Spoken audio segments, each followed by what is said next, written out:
It wasn't the padded walls or the heavy doors that made it real.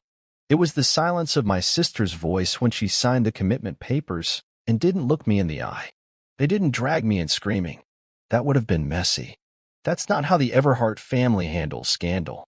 No, they lured me in like a patient they loved, like a man who just needed rest. They dressed it in concern, in soft hands, in clinical language that smelled like lavender and anesthesia. I knew what they were doing, and I walked in anyway. The moment I mentioned the missing $12.6 million from the Everhart Trust, the forged donation receipts, the property transfers, the off-books overseas holding accounts, my father gave me a long, calculating look. My sister blinked once, slowly, then said, "You're tired, Noah. You've been off." That night, they sent 2 family attorneys and a private physician to my apartment. 3 hours later, I was sedated, restrained, and checked into the Glenmore Institute for Advanced Cognitive Recovery. The paperwork said I suffered from paranoid delusions, compulsive ideation, and high-functioning dissociation. My father's signature was at the bottom of the affidavit. So was the name of the family's longtime psychiatrist, a man I had never met. I spent the first 2 weeks in a fog. The meds hit hard: antipsychotics, lithium, some pill with a name I still can't pronounce. My memories blurred. My tongue felt heavy in my mouth.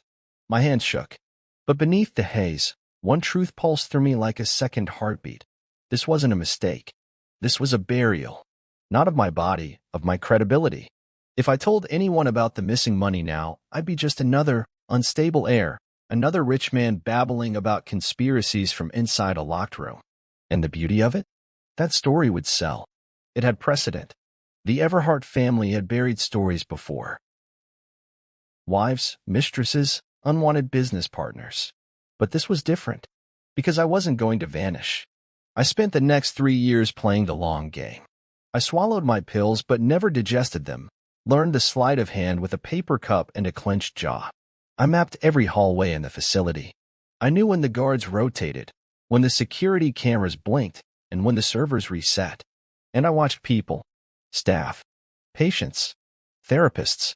I studied how they cracked, what language worked, how perception could be manipulated. I read everything: law, neuroscience, cognitive trauma, psych warfare. I memorized case files like they were scripture. I didn't waste time wondering if my family missed me. I knew they didn't. But I also knew one thing they didn't. You can't fake madness if you've lived inside it. You can only weaponize it. The day I was released, I signed the forms with a steady hand and no expression. My hair was longer, my posture softer. I taught myself to blink slower, speak in slightly delayed sentences. I left behind the perfect portrait of a man who finally got help. But I wasn't healed. I was ready. They thought I'd come back begging for forgiveness. Or worse, still mumbling about money no one could trace. But I didn't come back for reconciliation. I came back to take everything they'd built and make them question whether any of it had ever been real. And the best part? They'd never see it coming. Because to the world, I was the unstable one. And what better camouflage for revenge than insanity? Most people think insanity is loud, screaming fits, delusions, twitching hands and foaming mouths. It's not. Real madness is quiet, measured. It learns how to mimic reason while dismantling it from the inside out. That's what I learned in Glenmore. That's what kept me sane while they tried to erase who I was. I walked out of that institution with no suitcase, no family to greet me, no reporters or phone calls. My father didn't send a car. My sister didn't send a message. I was supposed to fade, but I didn't. I relocated to a city 3 states away. Changed my name. Legally. There are ways, if you know the right people. If you know where the bureaucratic backdoors are buried. I rented a small, nondescript flat above a closed-down pharmacy and furnished it with nothing but a mattress and a laptop I built myself from salvage parts. I didn't need comfort. I needed clarity. I started by tracing the line back to where everything broke. The trust. The forged documents. The shell corporations they thought were invisible. Turns out, insanity gives you time. And in that time, I had cataloged every document they filed to have me committed. Not just the diagnosis, but the bribes, The fund transfers. The silent payments from our family foundation to Glenmore's director, his secretary, the private doctor. They tried to kill my voice, but they left fingerprints. So I started collecting. By month 3, I'd compiled over 8 gigabytes of raw evidence. Wire transfers, phone logs, email headers, deleted medical records. I even found a sealed psychiatric report that included the line, "Subject exhibits no signs of delusion, but treatment is recommended for the stability of family interest." That sentence alone was worth a fortune. But I didn't want money. I wanted dissent. Not a crash, not an explosion. A slow, creeping unraveling, so precise they would question whether the world was breaking or if they were. Because that's what they did to me. I began with small corrections. I installed a micro-malware packet on my father's private server, just enough to trigger false calendar alerts and corrupt document headers. Every morning for a week, he received notifications from meetings he never scheduled, with names he almost remembered. His assistant changed his password 3 times. He began leaving himself voicemail reminders, then forgetting them. Then, I started messing with the house. A tech repair team arrived to fix the thermostats. They didn't work for me. They worked for a shell company I created. They replaced nothing. But they installed 2 things, a frequency disruptor and a simple smart home patch that made lights flicker in a subtle pattern at exactly 2:17 a.m. 2 weeks later, my sister called a sleep therapist. She started hearing things next. Her doorbell would ring at odd hours. A children's song she hadn't heard in 20 years played on her office speaker, once, then never again. Packages she never ordered showed up at her doorstep. Old books, photographs from our childhood, a medical ID bracelet engraved with my name. She changed her locks. She moved apartments. But the mail followed, because I had set up a forwarding address in her name, to herself. They tried to keep it quiet. Of course they did. They were Everhart's. But I was in their walls now, not physically, but mentally. They started seeing shadows in corners where none stood. They started pausing when someone said my name. They started saying it again. Noah. Noah. Noah. I wasn't trying to drive them insane. I was reminding them they already were. They just didn't know it yet. It was never about watching them suffer. It was about making them look at themselves, really look, and wonder if they'd ever been sane at all. The kind of damage they did to me wasn't physical. It wasn't bruises or broken bones. It was a question planted so deep inside my brain I nearly believed it. What if they're right? What if I am insane? So I gave them that same gift. Doubt, silence, disruption. And then I gave them a mirror. It started with the journals. Not mine, theirs. I created detailed, handwritten entries supposedly from my sister, Miranda. Pages that told a different version of our family story. Fears she never admitted, dreams she never pursued, guilt she never acknowledged. I crafted them in her own handwriting, mimicked perfectly after studying years of notes, birthday cards, even her old college essays. Then I mailed one to her father. Not directly. To his office, addressed from Miranda's therapist. Inside, for pages from a session that never happened, but felt just real enough. He called her at 6:43 p.m. that night. She didn't know what he was talking about. The panic began. Then came the visits. At least, that's what they thought. Former patients from Glenmore, men and women I knew intimately from those long, gray days, started appearing at places I knew my family would be. A museum gala, a brunch reservation, a charity event. Not interacting, just standing nearby, looking too long, then disappearing. I paid them in cash, gave them specific phrases to use if approached, vague, eerie fragments like, "He's still counting the days," or "You forgot something, didn't you?" They did as I asked. And my father began skipping events. Miranda stopped going out alone. They claimed coincidence. But you don't dream in coincidence. And still, I was just getting started. I began feeding their own paranoia. Miranda started receiving voicemail messages, distorted recordings of her own voice, taken from old video blogs and media interviews. I remixed the audio into new, fragmented sentences. I buried the evidence. He wasn't supposed to remember. Maybe I am like him after all. She changed phones. Twice. The messages followed. Meanwhile, my father began misplacing things. Small objects, at first, pins, cufflinks, his reading glasses. Then more important things. Passwords. Key cards. His own passport. He hired a private security firm to investigate. They found no evidence of a break-in. Of course not, because I was never in the house. I just knew the one maid who still worked there. The one they underpaid. The one who remembered how they treated my mother before she left. She let me in. One night. One drawer. One camera lens embedded in the grandfather clock. I never released the footage. It wasn't about exposure. It was about reflection. That was when I knew the real shift had happened. Not in them, but in me. I wasn't the boy who walked into Glenmore anymore. I was something sharper. Something colder. And they had made me this way. Now I was holding up the mirror. And they were looking into it, desperately hoping not to recognize themselves. It wasn't the hallucinations that unraveled them. It was the order in which they occurred. Nothing was random.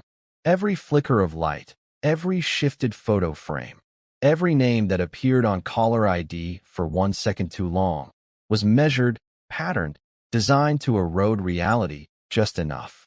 They thought they were losing their grip on time, their sense of place, their memory. They weren't. They were losing me. And they didn't know how or when I had re-entered their world. That's what made it perfect. The audits came next. Not from me, not directly. That would have been traceable. I orchestrated them through 3 layers of former clients from Glenmore, patients who had been written off as too unstable to hold jobs. But under different names, they became concerned citizens. And those citizens filed requests for investigations into the Everhart Foundation's possible mishandling of private medical funds. Within 2 weeks, the Department of Health flagged my father's name. Then Miranda's for unauthorized approval of institutional expenditures. The language wasn't criminal. It was worse. It was suspicious. Because suspicion poisoned slowly. Miranda's law firm tried to shield her. I watched them scramble through leaked internal memos. Memos I drafted myself and sent anonymously to the firm's ethics board. I fabricated inconsistencies in her billing records. Claimed she was double-charging clients. I used her own template. Her own words. Her own style. She had no idea what was real. And neither did her colleagues. 2 partners quietly requested an investigation. One leaked a statement to the press. The headline ran quietly, almost apologetically. Everhart daughter under scrutiny amid ethics concerns. But that was enough. Donors began pulling out of her foundation. Sponsors ghosted her. Her face, once framed in glossy event banners, was blurred, pixelated, receding. My father's fall was louder. He began forgetting faces, meetings, names of board members he'd worked with for 30 years. But he wasn't sick. Not clinically. He was saturated, in fear, in guilt, in the 1,000 small assaults I'd orchestrated to mimic early cognitive decline. And he knew it. He started recording conversations, just to play them back and prove he was right. But sometimes, the recordings would be gone, or replaced.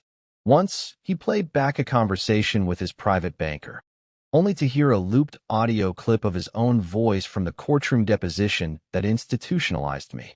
My son is no longer safe to manage his own affairs. He slammed the recorder against the wall, ordered the house scrubbed for listening devices. They found none. I made sure of that. Because there was never anything to find. And then came the moment I waited for. Miranda checked herself into a wellness retreat. The same one our mother used to vanish to during her worst years. A place they told the press was for clarity and recalibration. Translation: she had cracked. Not publicly, but deeply. She made a statement: I need space. I need silence. And I don't know who I've become. She wasn't talking to the world. She was talking to the mirror, the one I held up. My father followed days later. No statement, just absence.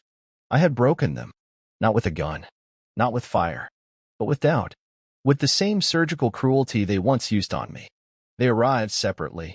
Miranda, pale, overdressed in all black, her hair pulled too tight, the way she used to wear it in court when hiding a panic attack. My father looked smaller than I remembered, suit wrinkled, eyes scanning the corners of the room like they held voices only he could hear. They didn't speak to each other. They didn't have to. The shame between them filled the space like smoke. They came because they thought this was mediation, a final attempt at rebuilding the family, arranged by a neutral third party. There was no mediator. There never had been. Just a room I'd rented. Blank white walls. Frosted windows. No clocks. And one long table with 3 chairs. I was already seated when they entered. My father froze first. Miranda's heels slowed, but didn't stop. They hadn't seen me in nearly 4 years. I didn't speak. I let them feel it. The weight of silence from the man they tried to bury in padded rooms and medical reports. The man they drugged, misdiagnosed, erased. I didn't stand. They sat. Eventually, I slid a small box across the table. Inside, a flash drive. On it, everything. The falsified psychiatric documents. The Glenmore kickbacks. The voice recordings, therapy transcripts, financial records, and a full timeline cross-referenced with tax statements. I watched their faces fall as they recognized the names, the dates, their own signatures. And then, I placed a second box beside it. Inside, nothing. Choose, I said. One is for me. The other is for the press. Miranda's breath hitched. My father didn't blink. They thought I wanted money, but I was already funded. Quietly, deeply, through the class action lawsuit, Glenmore didn't know I was preparing on behalf of 15 other patients. I didn't want anything from them, except submission. I created a trust, I said, for mental health reform. Anonymous donors, structured under a name you won't trace. My voice was calm, measured, clinical. They watched me like I was the patient again, but they were the ones trembling. This trust will be publicly funded by a legal settlement from your foundation, or it will be funded by the complete liquidation of your assets after public litigation. Either way, the result is the same. Miranda opened her mouth, closed it. My father stared at the flash drive like it might detonate. It's not blackmail, I said. It's closure. And then I leaned in, quietly, deliberately. You locked me away to protect your story. Now I'm giving you a new one. You get to live in the world you created. They signed the documents. Without lawyers. Without negotiation. There was no press conference, no family statement, no apology. Just the slow exhale of 2 people who realized they would never know what part of their reality was true again, because I had rewritten it. And now they would question every sound, every silence, every flicker of doubt for the rest of their lives. Not because they were insane, but because I taught them how it feels to be treated like they were. I didn't leave the room with a smile. Revenge, when done right, doesn't need expression. It just needs silence. And I left them in it. Alone. Together. Forever. If this story chilled you, if it made you question who's really in control, subscribe now. Because the next story might just be your reflection in the mirror.